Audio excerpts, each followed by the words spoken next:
Today's episode of Nerdist News is brought to you by Batman Nightwalker. What does the Millennium Falcon's fresh new look mean for Star Wars?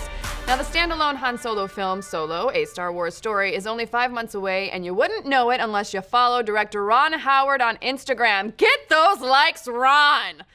It is a little weird that the film is so close to release and we haven't seen a poster, a trailer, or anything besides the film's title and a few pictures of Lando's ultra-luxurious wardrobe.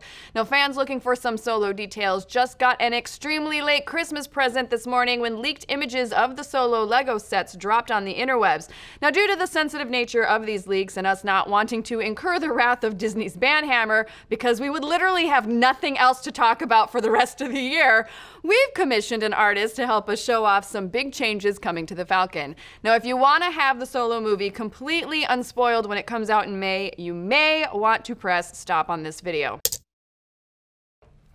All right, so for everyone still here, how cool does this Millennium Falcon look?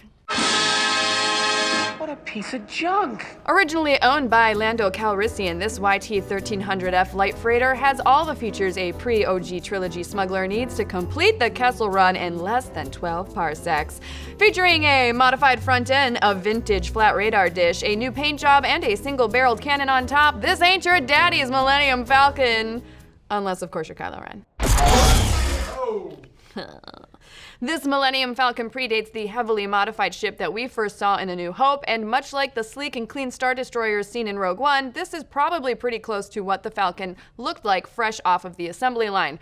Starting with the stylish white paint job with blue highlights, this image leads us to believe that at the start of the film, the ship is owned by the heavily image-conscious Lando Calrissian, because if there's anyone in the Star Wars universe that would coordinate the colors of their ship with the colors of their cape, it's Lando. Works every time. Up next, the sleek radar dish seen in the Lego model tells us that in Solo, we're probably going to see the dish knocked off the top of the Falcon for the first time. That was too close. Since the name of this Lego set is called the Kessel Run Millennium Falcon set, it might even happen during the Kessel Run itself. Also worth noting is the single-barreled cannon on top of the ship. Now, the Falcon we're used to features a heavy-duty 4-barreled gun.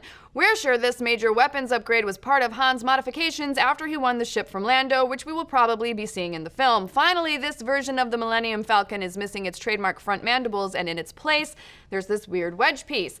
Unreleased concept art from a Star Wars cross-section book shows the Falcon using the wedge to push freight around a shipping yard. Now, since that concept art was not actually released, it's definitely not canon, but it's still something to think about. Now, while the exact use of that wedge is unknown, various Millennium Falcon blueprints reveal that the mandible section contains a freight elevator and a missile launcher, so it's safe to say that Han's modifications were more than just a change of paint. But what do you folks think? Will we see the Kessel Run in Solo, a Star Wars story? How do you feel about this pre-Solo Millennium Falcon design? And what do you think Disney did to the employee that leaked the images?